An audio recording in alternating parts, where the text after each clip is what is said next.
Vaccine کے لیے وہاں کے حکمران دن رات وسائل جمع کر رہے ہوں، دنیا کے ممالک اپنی قوموں کو کورونا سے بچانے کے لیے اربوں ڈالر کی ویکسین خرید رہے ہوں، اور یہاں پر ہمارے حکمران ان کو احساس تک نہیں ہے، بے حسی کی تصویر بنے بیٹھے ہیں۔ جناب اسپیکر، اگر اس ملک میں عمران خان مسلط نہ ہوتے تو آپ یقین کر لیں کہ اس ملک میں کورونا کے حوالے سے عوام کی حالت اتنی ابتر نہ ہوتی۔ میں خود نمائی سے کام نہیں لینا چاہتا، لیکن آپ کو یہ بتانا چاہتا ہوں سلیم آپ سائڈ پہ جائیں کہ نواز شریف کی لیڈرشپ میں ہم نے ڈینگی کا جس طرح مقابلہ کیا، ڈینگی کے بارے میں ڈاکٹرز کو، نرسز کو، ایکسپرٹس کو زیادہ تجربہ نہیں تھا۔ سری لنکا کے ایکسپرٹس بلائے، لمبی کہانی ہے، انہوں نے ہمیں بڑا ڈرایا کہ خدا نہ خواستہ 25,000 لوگ فوت ہو سکتے ہیں، لیکن اس مالک کا کرم ہے کہ ہم نے دن رات محنت کی، چاہے وہ پولیٹیشین تھے، چاہے وہ ڈاکٹر تھے، چاہے وہ ایپٹمالوجسٹ تھے، چاہے وہ نرسز تھیں، چاہے وہ بیوروکریٹس تھے، چاہے وہ پیرامیڈکس تھے، دن رات کام کر کے ڈینگی کا مقابلہ کیا۔ ہم نے ہسپتالوں میں فری بلڈ ٹیسٹ کیا، ہم نے پلیٹلیٹ مشینیں باہر سے ہوائی جہاز سے ہم نے ایئر فریٹ کروائیں، ہم نے سرکاری ہسپتالوں میں مفت علاج کروایا، پرائیویٹ لیبارٹریز کو، پرائیویٹ ہسپتالوں کو ہم نے پابند بنایا، 90 روپے کا ٹیسٹ کی قیمت رکھی۔ بعض ہسپتالوں نے احتجاج کیا، ہم نے پرواہ نہیں کی، اور پھر دیکھیں جناب اسپیکر کہ پھر اس سال کو موبٹیز کو شامل کر کے مریض صرف 250 لوگ یا 250 اللہ کو پیارے ہوئے، اور اگلے سال ایک موت بھی ڈینگی کے حوالے سے واقعہ نہیں ہوئی۔ تو جناب اسپیکر یہ کیا تھا؟ یہی وہ سٹرکچر ہے، یہی وہ نظام ہے کہ عمران خان نیازی اور ان کی ٹیم پاکستان کے کریا جاتے، وسائل اکٹھے کرتے، توانائیاں یکجا کرتے، دن رات پھرتے کراچی میں، لاہور، کوئٹہ، پشاور اور پاکستان کے دیہاتوں میں، قصبوں میں، اور ویکسین کی خود سپرویژن کرتے۔ لیکن یہ تو خواب غفلت میں یہ مدہوش تھے، ان کو عوام کا کوئی احساس نہیں تھا، صرف وہ ویکسین جو تحفے میں ملی بس اس کے اوپر اکتفا کیا، وگرنہ جو چینی اور جو آٹے کے سکینڈل اور جو کاٹن کے سکینڈل میں ابھی بتاؤں گا، وہ اربوں روپے جو قوم کے کھائے گئے، اگر وہ پیسے یہ رکھتے تو آج ویکسین بھی وافر تعداد میں ہوتی، اور اگر عمران خان نیازی ہمت کرتے تو پورے پاکستان میں چپے چپے میں جا کر ویکسین لگاتے اور قوم کو کورونا سے محفوظ کرتے۔ ان کی بدقسمتی ہے کہ ان کو اللہ تعالیٰ نے ایک بہت بڑا آفت بھی آئی، ایک بہت بڑی اپرچونٹی بھی تھی، یہ اس سے فائدہ اٹھا سکتے تھے، مگر ان کے یہ نصیب میں نہیں تھا۔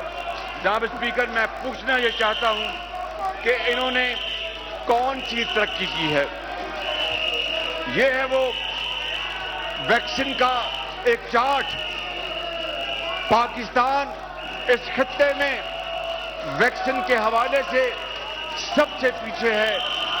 آپ نے شاید اس کو پڑھنا تو نہیں، مگر میں آپ کو یہ پیش کر رہا ہوں کہ اس کو ریکارڈ کا حصہ بنا لیں۔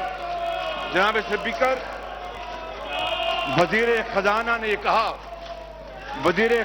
یہ کہا کہ پاکستان کی خوشحالی، پاکستان کی ترقی ایکسپورٹس کے ذریعے ہے۔ برآمدات کے ذریعے ہے. مجھے اس سے پورا اتفاق ہے، لیکن ان 3 سالوں میں روپے کی قدر ڈالر کے مقابلے میں 35% کم کرنے کے باوجود 2018 کا جو ایکسپورٹ کا لیول تھا P M L N government کا، یہ اس سے آگے آج تک نہیں جا سکے. 35% روپے کی قدر کم کی، لوگوں کو مہنگائی کے چکی میں پیس دیا، اور اس کے باوجود بھی یہ کم نہیں کر سکے، ڈالر ایکسپورٹس کو بڑھا نہیں سکے. اسی طریقے سے جناب اسپیکر 3 سالوں میں مالیاتی خسارہ 10,000 ارب روپے سے تجاوز کر گیا ہے 3 سالوں میں. اور یہ مالیاتی خسارہ جناب اسپیکر اگر نواز شریف کے 3 ادوار ملا لیں، 93، 90، 93، 97 اور پھر 2013 سے لے کے 18 تک 10 سال کا نواز شریف کے دور کا مالیاتی خسارہ ایک طرف، اور ان 3 سالوں کا مالیاتی خسارہ اس سے بھی بڑھ گیا. اب بتائیے، اس کو کہتے ہیں ترقی، اس کو کہتے ہیں خوشحالی. میں سمجھتا ہوں کہ اگر عمران خان نیازی اس ملک پر مسلط نہ ہوتے تو آج پاکستان ترقی کی شاہراہوں پر تیزی سے دوڑ رہا ہوتا. جناب اسپیکر، چند لنگر خانوں اور مہمان خانوں سے ترقی نہیں ہوتی. ہاں، یہ بہت اہم فریضہ ہے. صاحب حیثیت لوگ بالکل لنگر کھولتے ہیں، غریبوں کو کھانا کھلاتے ہیں، مہمان نوازی کرتے ہیں، لیکن حکومتیں ان کا ہاتھ بٹا کر زراعت اور اس کے ساتھ صنعت، کاروبار، تجارت کو فروغ دیتے ہیں، اس کی پالیسیاں بناتے ہیں. اس کے بغیر جناب اسپیکر ترقی اور خوشحالی نہیں آ سکتی، یہ ممکن نہیں ہے. آج جناب اسپیکر جو پر کیپٹا انکم ایک پاکستانی کی ہے وہ 13% نیچے جا چکی ہے، اور محنت کش مزدور اس کا نوالا چھین لیا گیا ہے، اس کی ایک روٹی آدھی ہو چکی ہے. انہوں نے جناب اسپیکر ان 3 سالوں میں 13,000 ارب روپے کے قرض لیے ہیں 3 سالوں میں. یہ تاریخ کا ایک اور بدترین پہلو ہے. یہ تاریخ کا ایک اور بدترین پہلو ہے کہ 13,000 ارب روپے کے جو قرضے لیے ہیں جناب اسپیکر، انہوں نے 2018 میں نواز شریف کی قیادت میں جو ہماری اکانومی ہے اس کا والیوم، معیشت کا حجم وہ 313 ارب ڈالر تھا، جو آج ان کی نالائکی، ان کی انکمپٹنس، ان کی غفلت، ان کی کرپشن سے سکڑ کر 296 ارب پہ آ چکی ہے. یہ ہے ترقی اور یہ ہے خوشحالی. جناب اسپیکر، میں آپ کو یہ کہنا چاہتا ہوں کہ اگر عمران خان نیازی اس ملک کے اوپر مسلط نہ ہوتے تو آج ہماری اکانومی 313 ارب ڈالر سے بڑھ کر 370 ارب ڈالر پہ ہوتی. اور جناب اسپیکر، میں آپ کو یہ بتانا چاہتا ہوں کہ آنریبل وزیر خزانہ نے کہا کہ ہم گنے اور کپاس اور ہم دوسری اجناس میں خود کفیل ہو چکے ہیں، اور دوسرے سانس میں کہا کہ پاکستان اب ان اشیاء کا ڈیفیسٹ ملک بن چکا ہے، یعنی اشیاء خوراک میں پاکستان نیٹ امپورٹر بن چکا ہے.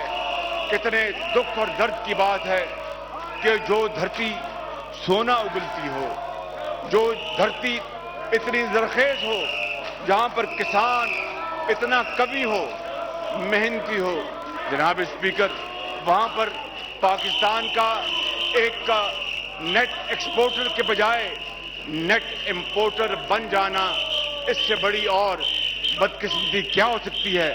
مگر وزیر خزانہ بتائیں کہ اگر بمپر کراپس ہوئی تھی تو پھر آٹے کی قیمت 35 سے 85 پہ کس طرح پہنچ گئی؟ اگر بمپر کراپس ہوئی تھی، اگر وافر کراپس تھی، تو پھر چینی کی قیمت 52 روپے سے 100 روپے سے اوپر کس طرح چلی گئی؟ جناب اسپیکر، میں آپ کو آج راز کھولے دیتا ہوں. میں آپ کو آج حقائق بتانا چاہتا ہوں.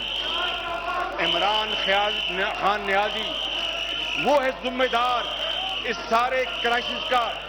چینی کو 100 روپے پہ پہنچانا ذمہ داری عمران خان کی ہے.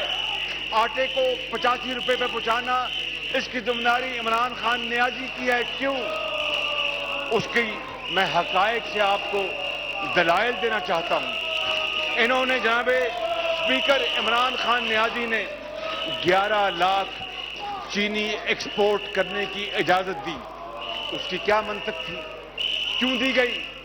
چلو اس کے اوپر سب سے امپورٹنٹ بات وہ میں آپ کو بتاتا ہوں کہ انہوں نے ایکسپورٹر کو اربوں روپے کی سبسڈی دی. ایسے حالات میں جبکہ سبسڈی کی ضرورت نہیں تھی. کیوں؟ کہ روپے کی قدر میں تیزی سے کمی آ رہی تھی. روپیہ ڈالر کے مقابلے میں 140 تک پہنچ گیا تھا، 150 تک پہنچ گیا تھا. اور سبسڈی کا فائدہ ایک، اور دوسرا یہ ونڈ فال پروفٹ، یہ بونینزا، جناب اسپیکر، یہ بونینزا وہ ان ایکسپورٹرز کی جیبوں میں گیا اور پاکستان کے خزانے کو ناقابل اطلاقی اربوں روپے کا نقصان پہنچا. یہی وجہ ہے کہ ویکسین نہیں خریدی گئی. اگر پیسے جو ضائع ہوئے کرپشن میں، مجھے بات کرنے دیں اسپیکر صاحب، مجھے بات کرنے دیں، سامنے سے نہ گزرے، مجھے بات کرنے دیں آپ. جناب اسپیکر، اگر یہ اربوں روپے کا ڈاکہ نہ پڑتا، اگر یہ اربوں روپے کا ڈاکہ نہ پڑتا چینی کی ایکسپورٹ میں، آٹے کی ایکسپورٹ میں، سبسڈیز میں اور ڈالر روپے کی ایکوٹی میں جیبیں بھرنے کا، تو آج اتنے پیسے ہوتے جناب اسپیکر کہ ہم دوست ممالک سے ویکسین کے علاوہ ہم اس ملک کے عام آدمی کو کورونا سے بچانے کے لیے ہم ویکسین خرید سکتے تھے. اور پھر جناب اسپیکر یہ کہتے ہیں کہ بمپر کراپ ہوئی. کیسی بمپر کراپ؟ کاٹن، کپاس. ہمارے دور میں 11 ملین بیلز ہوئی 2016-17 میں، یعنی 1 کروڑ 10 لاکھ گانٹ. الحمدللہ نواز شریف کے دور میں جو آج 70 لاکھ گانٹ پہ پہنچ چکی ہے. یہ ہے ترقی، یہ ہے زراعت کی خوشحالی. انہوں نے زراعت کو بھی برباد کیا اور انہوں نے کاروبار کو بھی برباد کیا. اور جناب اسپیکر، آج عمران خان نیازی نے پاکستان کو بھارت سے کاٹن اور چینی منگوانے کا محتاج کرنے کا ایک انتہائی خراب منصوبہ بنایا. 2 مہینے پہلے بطور وزیر تجارت ECC کو سمری بھجوائی کہ جناب بھارت سے ہم چینی برآمد کریں اور کاٹن برآمد کریں. اور پھر کیبنٹ میں بطور وزیر اعظم اس سمری کو ریجیکٹ کیا جاتا ہے.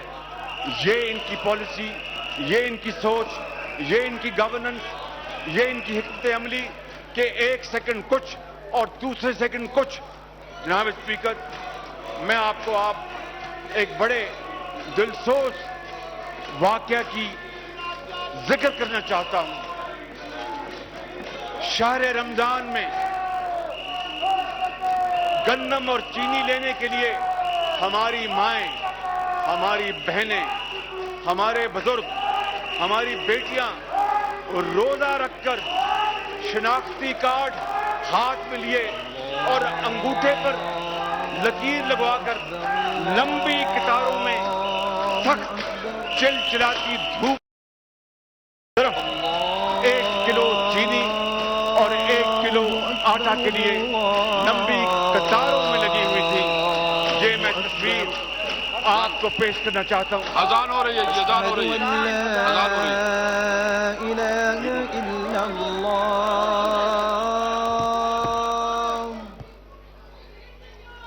أشهد أن لا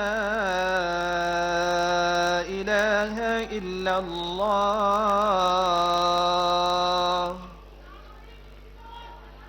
أشهد أن محمد رسول الله.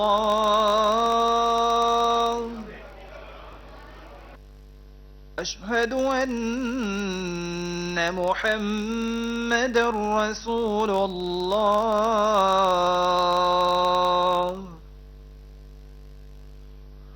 حي على الصلاة. حي على الصلاة.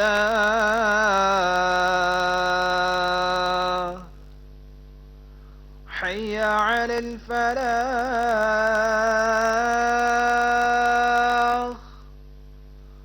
حي على الفلاح.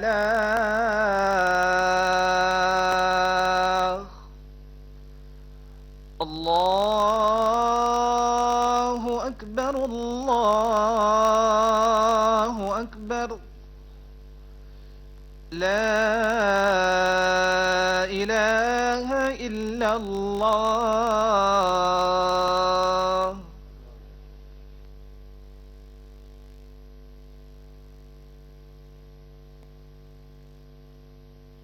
جی پلیز. جناب اسپیکر، اب آپ کو تصویر مل گئی ہے، تصویر مل گئی ہے. آپ کی تصویر بھیجی میں نے تصویر بھیجی آپ کو. یہ وہ لائنیں ہیں ہماری قوم کی ماؤں، بیٹیوں اور بہنوں کی. شہر رمضان میں صرف 20 روپے کی 1 کلو چینی اور آٹے کی بچت کے لیے لائنوں میں لگے تھے، اور یہ پورے پاکستان میں یہ بدقسمتی سے یہی منظر پورے پاکستان میں تھا. تو جناب اسپیکر، مجھے بتائیں وہ بجٹ جو کسی کو سکون نہ دے سکے، وہ بجٹ جو غریب کی غربت کو کم نہ کر سکے، وہ بجٹ جو مہنگائی کو ختم نہ کر سکے، وہ بجٹ جو جناب اسپیکر غریب مریض کو مفت دوائیاں نہ دے سکے، وہ بجٹ نہیں، وہ فراڈ ہے، وہ سریحن دھوکہ ہے، شراب ہے. میں سمجھتا ہوں جناب اسپیکر، لہذا قوم کو آج ڈبیٹ نہیں، ریبیٹ چاہیے. ریبیٹ. قوم کو آج ڈبیٹ نہیں، ریبیٹ چاہیے. ریبیٹ. جناب اسپیکر، میں آپ کو ان کی بدترین کارکردگی پر بتانا چاہتا ہوں. انہوں نے 3 سال پہلے اپنے بجٹ میں جو ریونیو رسیٹس کا جو دیا تھا تخمینہ، وہ 4,435 ارب تھا. جو وصول ہوا وہ 3,829. اگلے سال تخمینہ 5,555 ارب تھا. وصول ہوا وہ صرف 3,897. اور پھر رواں مالی سال میں ان کا تخمینہ ہے 4,963. شنید ہے ان کا دعویٰ ہے کہ 4,691 روپے جمع ہوں گے. تو جناب اسپیکر اگلے سال کے لیے انہوں نے یعنی جو چوتھا بجٹ ہے اس میں 5,829 روپوں کا انہوں نے محصولات انہوں نے FPR کی انہوں نے بتائی ہیں. ٹیکس میں مجھے بتائیں کہ 3 سال کے اندر صرف 800 روپے کا اضافہ ہو ان 3 سالوں میں تو کیا ایک سال میں 1100 ارب روپے یہ جمع کر سکتے ہیں؟ اس سے بڑا جناب اسپیکر اس بجٹ میں جھوٹ اور فراڈ کیا ہو سکتا ہے؟ جناب اسپیکر یہ ناقابل تردید حقیقت ہے. یہ ناقابل تردید حقیقت ہے کہ انہوں نے ان 3 سالوں میں 1200 ارب روپے کے اضافی ٹیکسز کا غریب آدمی پر بوجھ ڈالا. اور میں آپ کو اس غریب گھرانے کی خود آپ بیتی سنانا چاہتا ہوں کہ میں ایک گھر میں گیا, وہاں پر ایک کمرہ تھا اور وہاں پر ایک خاتون جس کو پیڑی کہتے ہیں وہاں بیٹھی ہوئی تھی اور وہ بیوہ تھی, کپڑے سلائی کا وہ کام کرتی تھی. میں نے پوچھا اماں آپ کا کیا آپ کا کاروبار؟ ان کے بیٹا میں صرف یہ کڑھائی کرتی ہوں, سلائی کرتی ہوں. میں نے کہا کتنی آمدن ہے؟ کہنے لگی کہ اگر رمضان شریف ہو تو پھر پیسے اچھے بن جاتے ہیں, لیکن عام حالات میں اور ان حالات میں گزر اوقات بہت مشکل ہے, زندگی ہم پر تنگ ہے. سامنے چارپائی پہ جس کے پنجابی میں جناب اسپیکر منجی کہتے ہیں, منجی, وہاں پر ایک جوان بچی وہ بیمار نظر آ رہی تھی اور وہ لیٹی ہوئی تھی. میں نے پوچھا کہ یہ کون؟ ان کا کہ یہ میری بیٹی ہے. میں نے کہا کہ کیا بیمار؟ ان کا کہ اس کو تپدق کا مریض ہے. میں نے پوچھا کہ اس کا علاج ہو رہا ہے؟ کہنے کہ بیٹا اس کا خامند اس کو یہاں چھوڑ گیا ہے اور یہ اب اللہ کے سہارے ہے, میں اس کو دیکھ رہی ہوں. تو میں نے کہا کہ آپ کہاں پکاتی ہیں؟ کہیں گے اسی کمرے میں. میں نے کہا کہاں نہانے کا انتظام ہے؟ اسی کمرے میں. جناب اسپیکر مجھے آپ بتائیں کہ ایک طرف خلق خدا کی یہ تصویر ہو, خلق خدا اس طرح تڑپ رہی ہو, اور دوسری طرف مٹھی بھر لوگ پاکستان کی دولت کو نچوڑ دیں, مٹھی بھر لوگ پاکستان کی دولت پر چاہے وہ شوگر کی ایکسپورٹ کے نام پر سائڈ پہ ہو جائیں, سبسڈی میڈم کے سائڈ پہ ہو نام جائیں پلیز, اور میڈم روپیہ آپ سائڈ پہ ہو جائیں, سائڈ پہ ہو جائیں پلیز, سائڈ پہ ہو جائیں, کوئی ڈالر کے مقابلے سائڈ پہ ہو جائیں پلیز, اربوں خربوں آپ سائڈ پہ ہو جائیں, تھوڑا سائڈ پہ ہو جائیں, لوٹے جائیں, پھر سائڈ پہ ہو جائیں میڈم کہاں سے آئے گی؟ پھر واقعی ایک روٹی آدھی ہو جائے گی, پھر واقعی وہ بیوہ اس کے اوپر زندگی تنگ ہو جائے گی. اور یہ مثال ایک بیوہ کی نہیں ہے, یہ وہ کروڑوں عظیم پاکستانی ہیں جو فجر کے وقت اللہ کے حضور جھکتے ہیں, رزق حلال کی تلاش میں دن رات آپ وہ سائڈ پہ ہو مارے جائیں. مارے پھرتے ہیں, مگر بڑی مشکل سے ان کا ایک وقت کی گزر ہوتی ہے. جناب اسپیکر میں آپ کو یہ کہنا چاہتا ہوں کہ اس کے مقابلے میں